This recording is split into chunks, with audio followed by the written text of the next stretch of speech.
Hello my dear children, welcome back. बच्चों, आज हम डिस्कस करने वाले हैं वॉल्यूम थर्ड, चैप्टर 6, 7 एंड 8।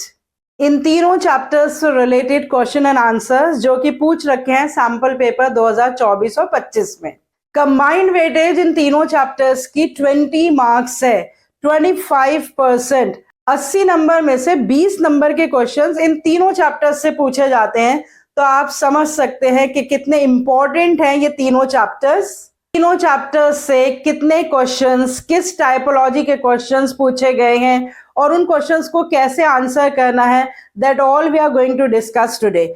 और इससे पहले जो लास्ट ईयर के प्रीवियस ईयर क्वेश्चंस थे from the same chapter 6, 7 and 8, staffing, directing and controlling, वो ऑलरेडी मैं डिस्कस कर चुकी हूँ। उन वीडियोस को भी आप जरूर देखेंगे ताकि वो सारी वीडियोस देखने के बाद और आज की वीडियो देखने के बाद आपके 3 चैप्टर्स परफेक्टली प्रिपेयर हो जाएंगे। तो सबसे पहले बच्चों, आप अपने पास नोट कर लीजिए। यहाँ पर मैंने क्वेश्चन नंबर्स लिख रखे हैं इन तीनों चैप्टर्स के, जो क्वेश्चंस इस साल के सैंपल पेपर में पूछे गए हैं।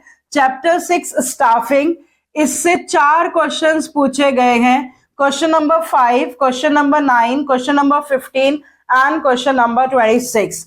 इन चारों क्वेश्चंस के मार्क्स भी मैंने लिख दिए हैं। 3 क्वेश्चंस एक नंबर के और एक क्वेश्चन 4 नंबर का है। तो टोटल 7 मार्क्स से इस चैप्टर से क्वेश्चंस पूछे गए हैं। चैप्टर 7 डायरेक्टिंग, इसमें से 2 क्वेश्चंस पूछे गए हैं, क्वेश्चन नंबर 22 एंड 27। एक क्वेश्चन 3 नंबर का और एक क्वेश्चन 4 नंबर का। तो इस चैप्टर से भी 7 मार्क्स के टोटल क्वेश्चंस पूछे गए हैं। चैप्टर 8 कंट्रोलिंग, इसमें से 3 क्वेश्चंस पूछे गए हैं, question number 8, question number 10 and question number 28।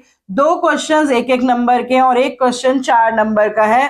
तो इस चैप्टर से 6 नंबर के क्वेश्चंस पूछे गए हैं। मैंने आपके लिए यहाँ पर टॉपिक्स भी लिख दिए हैं कि ये सारे टॉपिक्स हमारे इन क्वेश्चन आंसर्स के थ्रू रिवाइज हो जाएंगे।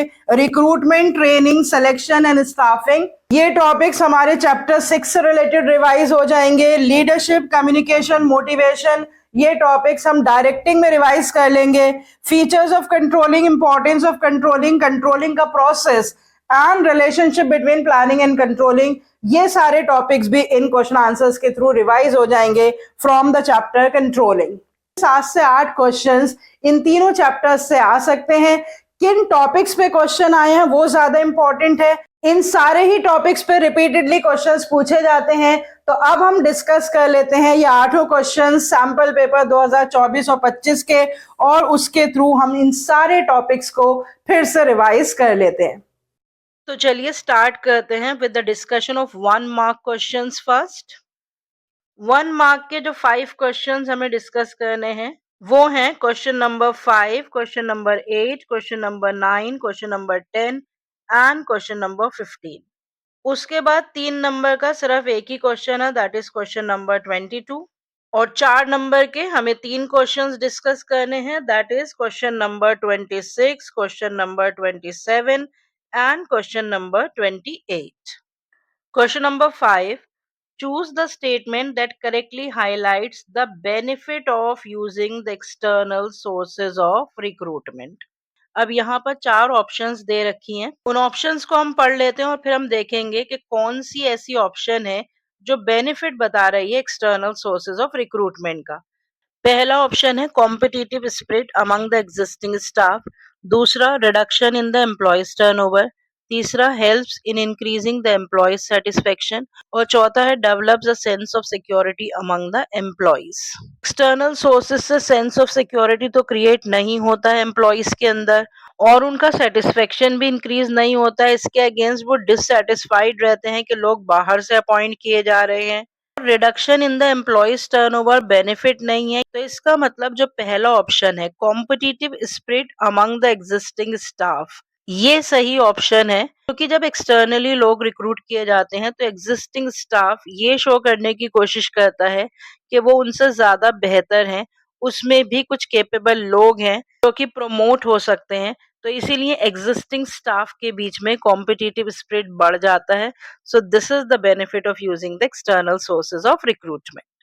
तो सोर्सेज ऑफ रिक्रूटमेंट काफी इंपॉर्टेंट टॉपिक है, इसे आप पूरी तरह से रिवाइज कर लेंगे। What are the internal sources of recruitment, what are the external sources of recruitment, और क्या क्या बेनिफिट्स होते हैं इंटरनल सोर्सेज ऑफ रिक्रूटमेंट के, क्या क्या बेनिफिट्स होते हैं एक्सटर्नल सोर्सेज के, और दोनों ही तरह के सोर्सेज के ड्रॉबैक्स भी। Let's move on to the next question. Question number 8 assertion reason का क्वेश्चन है, और क्वेश्चन है कंट्रोलिंग पे। Read the following statements, assertion A and reason R, and choose the correct alternative. Alternatives क्या हैं? Both assertion and reason are true, and reason is the correct explanation of assertion. Both assertion and reason are true, and reason is not the correct explanation of assertion. Assertion is true and reason is false. Assertion is false and the reason is true. सबसे पहले देखिए assertion है controlling can prevent deviations. तो ये तो statement ही wrong है, क्योंकि controlling के फीचर्स में हमने पढ़ रखा है कि कंट्रोलिंग डेविएशंस को करेक्ट करती है, कंट्रोलिंग डेविएशंस को प्रिवेंट नहीं करती है। रीजन दे रखा है controlling helps in minimising the deviations by taking corrective actions and decisions that reduce their recurrence. तो ये स्टेटमेंट सही है, क्योंकि कंट्रोलिंग की हेल्प से करेक्टिव एक्शंस लिए जाते हैं और डेविएशंस को मिनिमाइज किया जाता है या डेविएशंस को रिमूव किया जाता है वंस द डेविएशंस अराइज। तो सीधा सीधा इसमें से करेक्ट ऑप्शन क्या है? That the assertion is false and the reason is true. Controlling chapter के 3-4 टॉपिक्स ही इंपॉर्टेंट हैं, कंट्रोलिंग के फीचर्स, कंट्रोलिंग के steps, relationship between planning and controlling. तो वो सारे टॉपिक्स आप रिवाइज कर लेंगे। अब आगे देखेंगे कि और भी कोई क्वेश्चन है कंट्रोलिंग से रिलेटेड, तो उन्हें हमें कैसे आंसर करना है। नेक्स्ट क्वेश्चन देखिए, क्वेश्चन नंबर 9। ये स्टाफिंग से रिलेटेड क्वेश्चन है, इसमें वर्ड्स हमें दिखाई दे रहे हैं ट्रेनिंग एंड डेवलपमेंट। तो यहाँ पर क्वेश्चन है place the subsequent steps of staffing in a small organization in the correct order. तो यहाँ पर स्टाफिंग के प्रोसेस की बात हो रही है, स्टाफिंग के स्टेप्स की बात हो रही है। यहाँ पे जो ABCD ऑप्शंस दे रखी हैं, उसमें जिस ऑप्शन में करेक्ट सीक्वेंस होगा वो ऑप्शन हमें सेलेक्ट करनी है। अगर आपको याद हो तो स्टाफिंग का पूरा प्रोसेस मैंने एक निमोनिक के थ्रू आपको एक्सप्लेन कर रखा है। वो निमोनिक क्या था? एम्प्लॉय रिस्पॉन्सिबल सेंसिटिव पर्सन हो एंड टोटल परफॉर्मेंस परफेक्ट चाहिए। Estimating man power requirements, recruitment, selection, placement, training, performance appraisal, promotion and career planning and compensation. यहाँ पे पहले पैराग्राफ में दे रखा है joining a job marks the beginning of the specialisation of the employees at the workplace. The employee should be given a post for which he has been selected. ये जो step है ये placement से related point यहाँ पर दे रखा है, और क्वेश्चन में पूछ रखा है सबसीक्वेंट स्टेप्स, मतलब प्लेसमेंट के बाद के स्टेप्स जो हैं वो हमें सीक्वेंस में अरेंज करने हैं। तो अब ऑप्शंस देख लेते हैं। तो जहां पर परफॉर्मेंस अप्रेजल आ रहा है ये ऑप्शन तो कंप्लीटली एलिमिनेट हो गई। जहां जहां पर ट्रेनिंग एंड डेवलपमेंट आ रहा है, अब उन स्टेप्स को देख लेते हैं कि उसके बाद नेक्स्ट स्टेप क्या दे रखा है।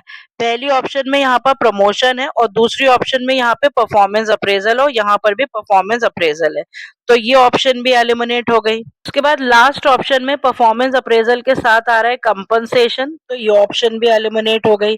ऑप्शन सी में ये वाला सीक्वेंस आ रहा है training and development, performance appraisal, promotion and career planning and compensation. So our correct answer is option C, जिसमें प्लेसमेंट के बाद के चारों स्टेप्स जो हैं वो सही सीक्वेंस में बता रखे हैं।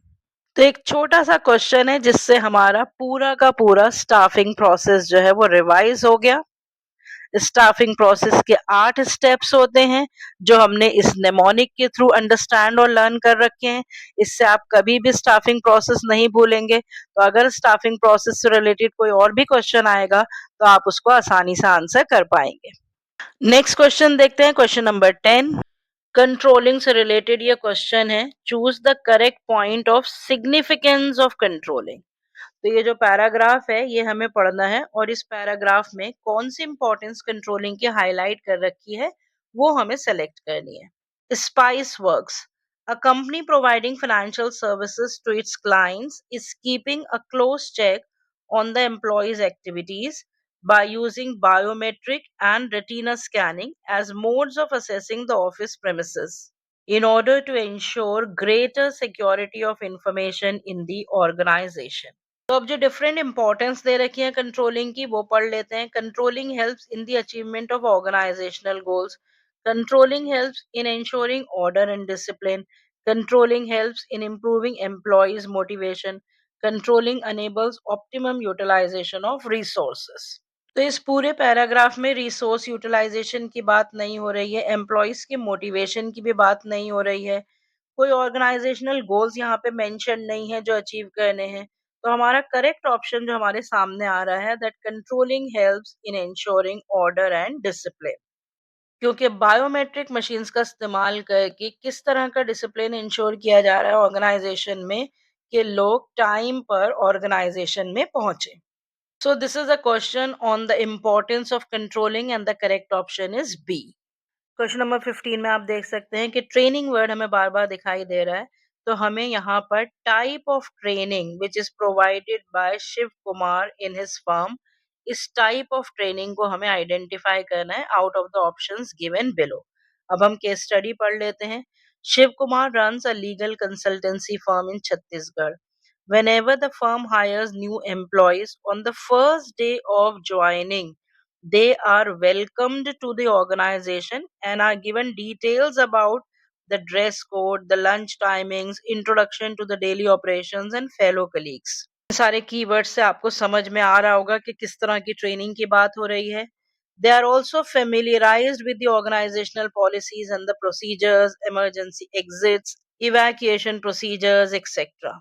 तो साथ साथ में कीवर्ड्स अंडरलाइन करती जा रही थी. फर्स्ट डे की बात हो रही है, फेमिलियराइजेशन की बात हो रही है, सारी ऑर्गेनाइजेशनल डिटेल्स के बारे में न्यू एम्प्लॉयज को बता रही है, फेलो कलीग्स के साथ इंट्रोडक्शन उसका करा रही है. तो ये इंट्रोडक्शन ट्रेनिंग, इंडक्शन ट्रेनिंग की बात हो रही है जो हमें ऑप्शन सी में दिखाई दे रहा है. So the type of training that is talked about in this paragraph is the induction training. Training के हमने 4 ही मेथड्स पढ़ रखे हैं. Internship training, apprenticeship training, induction training. ये सारे on the job methods of training होते हैं और वेस्टिबियल ट्रेनिंग जो है वो of the job method of training होती है. तो ऑन द जॉब और of the job methods of training आप रिवाइज कर लेंगे. बहुत ही इंपॉर्टेंट टॉपिक है. किसी और तरह का क्वेश्चन भी इस पर्टिकुलर टॉपिक पे आपसे पूछा जा सकता है. तो एक एक नंबर के तो पांचों क्वेश्चंस हमने डिस्कस कर लिए. अब हम डिस्कस करेंगे 3 नंबर का question, that is question number 22. Question number 22 में हम देख सकते हैं कि चॉइस है. एक जगह क्वेश्चन पूछा गया है लीडरशिप पे और उसके साथ चॉइस में क्वेश्चन पूछा गया है कम्युनिकेशन पे. लीडरशिप और कम्युनिकेशन दोनों ही इंपॉर्टेंट टॉपिक्स हैं डायरेक्टिंग फंक्शन ऑफ मैनेजमेंट के. तो पहले क्वेश्चन में पूछा गया है explain the concept of leadership. तो यहाँ तो आपको सिर्फ लीडरशिप को डिफाइन करना है और उसके बारे में एक दो लाइनें लिखनी है क्योंकि वर्ड है explain. Give two situations in which the autocratic leadership style is most effective. उसके बाद आपको दो सिचुएशंस बतानी है जहां पर ऑटोक्रेटिक लीडरशिप स्टाइल जो है वो बहुत ही यूजफुल रहता है और इफेक्टिव रहता है. तो लैंग्वेज ऑफ द क्वेश्चन से हम आंसर स्टार्ट करेंगे. That leadership means it is the process of influencing the behaviour of people so that they work voluntarily towards the achievement of the organizational goals, and leadership is one of the important element of directing function of management. तो leadership के बारे में आप बताएंगे कि it is related to influencing the behaviour of the people. तो जहां पर भी क्विक डिसीजन मेकिंग होनी होती है कि जहां पे टाइम नहीं होता है लीडर के पास कि वो डिस्कस करे अपने एम्प्लॉयज के साथ, तो इस तरह की अगर सिचुएशन हो तो ऑटोक्रेटिक लीडरशिप स्टाइल बहुत सूटेबल रहता है. और जहां पर भी एम्प्लॉयज जो हैं वो न्यू होते हैं या एम्प्लॉयज जो हैं वो अनट्रेन्ड होते हैं और जहां पर लीड लेनी पड़ती है सुपीरियर को, तो इस तरह की सिचुएशन में भी ऑटोक्रेटिक लीडरशिप स्टाइल बहुत सूटेबल होता है. तो इस तरह की दो सिचुएशंस आप मेंशन कर देंगे तो you will get 3 marks out of 3 marks. Second option देखिए explain the concept of communication. तो एक लाइन में आपको कम्युनिकेशन की डेफिनेशन बतानी पड़ेगी. That it is the process of exchange of information between two or more people to reach the common understanding. इसमें आप एक दो फीचर्स बता सकते हैं कि एक्सचेंज ऑफ आइडियाज, इंफॉर्मेशन या कोई भी पर्टिकुलर एक्सचेंज जो दो लोगों के बीच में होता है कॉमन अंडरस्टैंडिंग क्रिएट करने के लिए, उसे हम कम्युनिकेशन कहते हैं. और कम्युनिकेशन जो है वो बहुत ही असेंशियल एलिमेंट है डायरेक्टिंग फंक्शन ऑफ मैनेजमेंट का. उसके बाद इसके सेकेंड पार्ट में पूछ रखा है give the meaning of formal and informal communication. बिल्कुल ही सिंपल और स्ट्रेट फॉरवर्ड ये क्वेश्चन है। तो जो communication formal lines of authority से फ्लो होती है, स्केलर चेन से फ्लो होती है, उसे हम फॉर्मल कम्युनिकेशन कहते हैं। और जो communication formal lines of authority के बाहर फ्लो होती है, किसी भी डायरेक्शन में फ्लो होती है, उसे हम कहते हैं इनफॉर्मल कम्युनिकेशन। तो बहुत ही स्ट्रेट फॉरवर्ड और डायरेक्ट क्वेश्चंस हैं ये। अगर आपने डिटेल्स में ये टॉपिक पढ़ रखे हैं, communication, types of communication, leadership, styles of leadership, तो आप इस तरह के स्ट्रेट फॉरवर्ड क्वेश्चंस बहुत आसानी से आंसर कर पाएंगे। अब डिस्कस कर लेते हैं 4-4 नंबर के 3 क्वेश्चंस। क्वेश्चन नंबर 26 देखिए, यहाँ पर भी आपको चॉइस में क्वेश्चन है। पहला पार्ट है, in order to streamline the selection procedure so as to minimise the margin of errors, certain tests are conducted that attempt to measure the characteristics of individuals.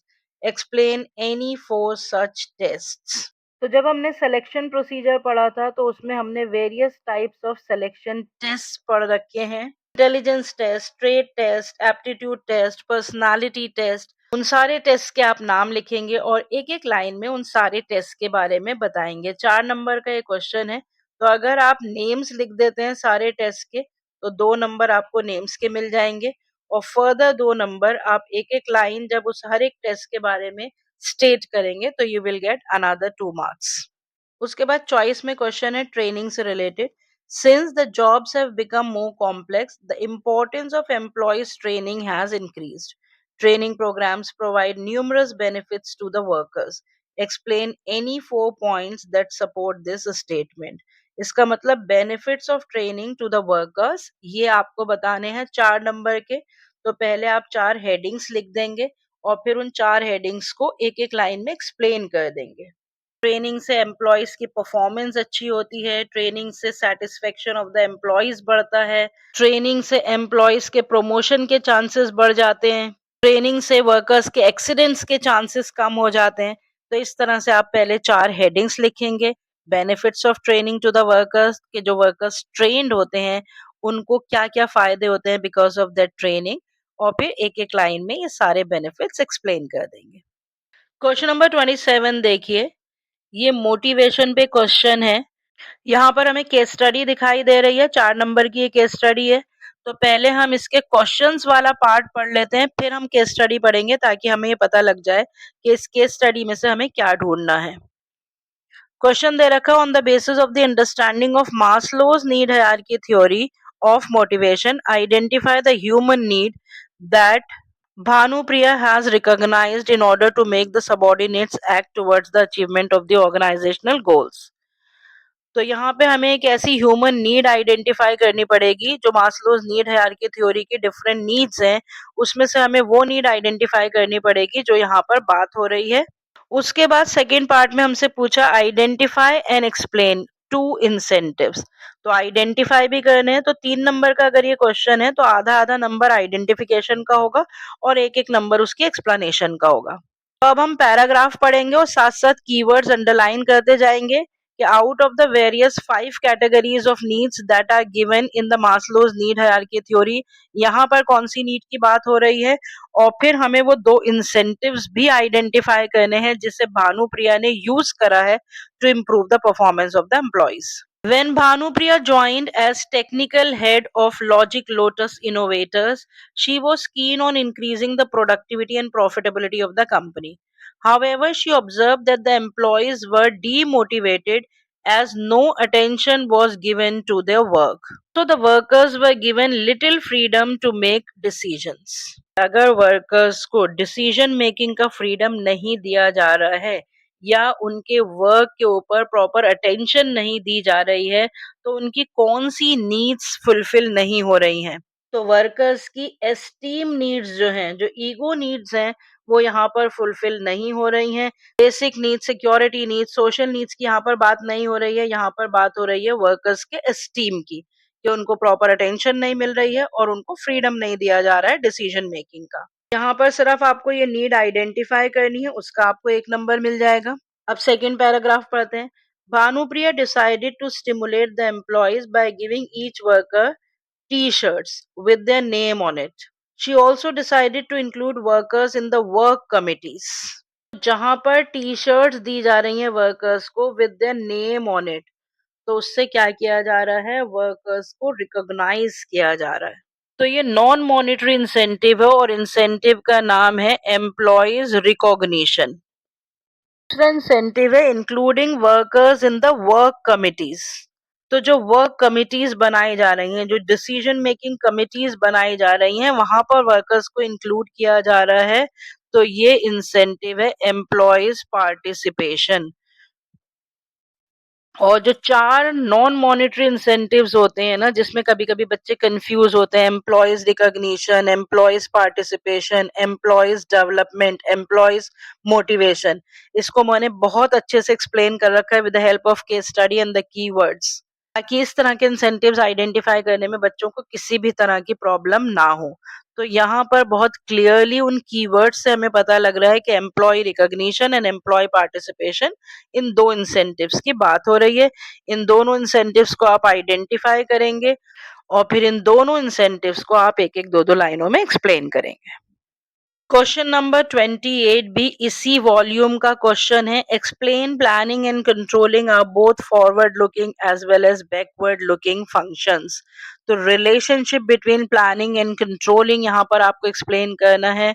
What are the 4 relationships between planning and controlling. हर एक relationship एक एक number का है और 4 points आपको explain करने हैं, जिसमें आपको बताना है एक पॉइंट में कि प्लानिंग इज फॉरवर्ड लुकिंग और एक पॉइंट में बताना है कि प्लानिंग इज बैकवर्ड लुकिंग। फिर एक पॉइंट में बताना है कंट्रोलिंग इज फॉरवर्ड लुकिंग और एक पॉइंट में बताना है controlling is backward looking. Planning forward looking क्यों होता है? क्योंकि प्लानिंग जो है वो पास्ट के लिए नहीं की जा सकती। जो ऑलरेडी हो चुका है उसे हम प्लान नहीं कर सकते। प्लानिंग फ्यूचर के लिए की जाती है, इसीलिए प्लानिंग फॉरवर्ड लुकिंग है। उसके अलावा जब प्लान्स बनाए जाते हैं तो on the basis of the past वो प्लान्स बनाए जाते हैं, इसीलिए प्लानिंग बैकवर्ड लुकिंग है। इसी तरह से कंट्रोलिंग जो है वो भी फॉरवर्ड लुकिंग है, because we can not control whatever has happened. तो हम फ्यूचर को ही कंट्रोल कर सकते हैं। लेकिन कंट्रोल भी बैकवर्ड लुकिंग है, क्योंकि कहा जाता है कि controlling is the postmortem of the past activities. इस तरह से 4 पॉइंट्स में आप बताएंगे that planning is forward looking and backward looking, controlling is also forward looking and backward looking. This is the relationship between planning and controlling. उसके बाद choice में question है, the first step in the controlling process is setting up the performance standards. Explain the subsequent 2 steps. तो 2 ही steps आपको यहाँ पर explain करने हैं, measurement of actual performance and comparing the actual performance with the standards. उन दोनों steps के नाम लिखेंगे, 1 नंबर आपको स्टेप्स के आइडेंटिफिकेशन का मिल जाएगा और 1.5 नंबर उन दोनों स्टेप्स की एक्सप्लेनेशन का। और 1.5 नंबर की एक्सप्लेनेशन है तो हर एक स्टेप को भी आप 3-3 छोटे-छोटे से पॉइंट्स में एक्सप्लेन करेंगे। तो बच्चों तीनों chapters staffing, directing and controlling, इन तीनों चैप्टर्स के सारे क्वेश्चन आंसर्स हमने डिस्कस कर लिए। Recruitment, selection, training, staffing procedure, leadership styles, communication के बारे में, मोटिवेशन की थ्योरी, इंसेंटिव्स के बारे में, features of controlling, importance of controlling, steps in the process of control, relationship between planning and controlling, ये सारे टॉपिक्स हमने साथ साथ रिकैप भी कर लिए। सो आई होप इस सारे डिस्कशन से आपको बहुत अच्छे से आइडिया हो गया होगा कि कितने क्वेश्चंस, किस तरह के क्वेश्चंस इन तीनों चैप्टर्स से पूछे गए हैं और किस तरह से इन क्वेश्चंस को हमें आंसर करना है। Chapters 1 2 3 that is volume 1, chapters 4 5 that is volume 2, इसके भी सारे क्वेश्चन आंसर्स मैं ऑलरेडी डिस्कस कर चुकी हूँ। उन वीडियोस को भी आप अच्छे से वॉच कर लेंगे तो इस तरह से आपकी पूरी फर्स्ट बुक जो है annual exam, CBSE board exam 2025 के लिए प्रिपेयर हो जाएगी। So all the very best for your board exams. See you next time with a discussion of the new unit, that is marketing chapter 11. Till then, goodbye, stay healthy and connected.